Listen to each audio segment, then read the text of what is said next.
Pour le moment, elle n'a fait aucun faux pas dans son nouveau rôle. Reine consort du Royaume-Uni depuis la mort de la reine Elisabeth II, Camilla soutient son mari, le roi Charles III comme elle le peut, dans les moments difficiles comme dans les visites plus insolites. Ce dimanche, notamment, elle a parfaitement assuré pour son premier Remembrance Sunday, malgré une nervosité visible réconfortée par Kate Middleton. Une belle conclusion à une histoire d'amour qui dure depuis plus de 50 ans et qui a tout traversé, le mariage de celui qui était encore le prince Charles avec Lady Diana, la naissance de leurs enfants, leur divorce, leur mariage, mais surtout la haine profonde des Britanniques, qui considéraient Camilla comme responsable de la vie difficile de l'adorée Diana, puis de sa mort, en 1997.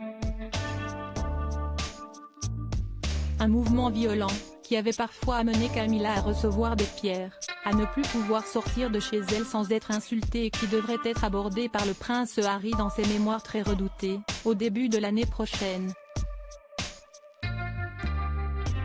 Si William, son frère aîné, semble en effet avoir accepté sa belle-mère, qui est proche de sa femme et de ses enfants, le cadet serait quant à lui plus rebelle et aurait de nombreuses choses à dire sur celle qui partage la vie de son père depuis tant de temps.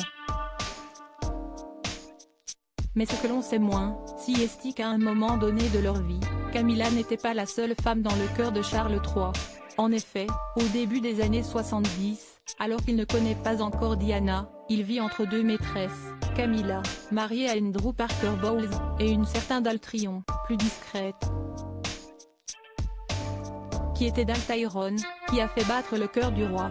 Australienne, la jeune femme est également mariée mais réveille en Charles une spontanéité et un humour qu'il ne trouve pas chez sa petite amie britannique.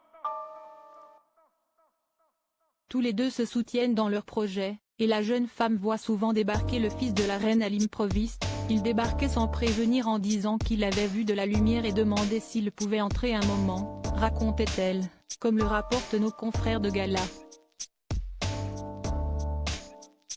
Je lui servais un whisky et nous discutions avant de nous mettre un peu plus à l'aise. La jeune femme finira par donner son aval au mariage avec Lady Diana et deviendra même amie avec elle, contrairement à Camilla avec qui la rivalité ne fera que grandir. Mais comme pour la mère des princes Harry et William, la dépression finira par rattraper Dal, et l'éloigner de Charles. Perdue dans l'alcool et les médicaments, la jeune femme s'est finalement défenestrée peu de temps avant la mort de Lady Diana et a fini par mourir, gravement handicapée, quelques semaines après l'accident qui avait coûté la vie de l'ex-femme de Charles III. Laissant Camilla seule à la tête du pays.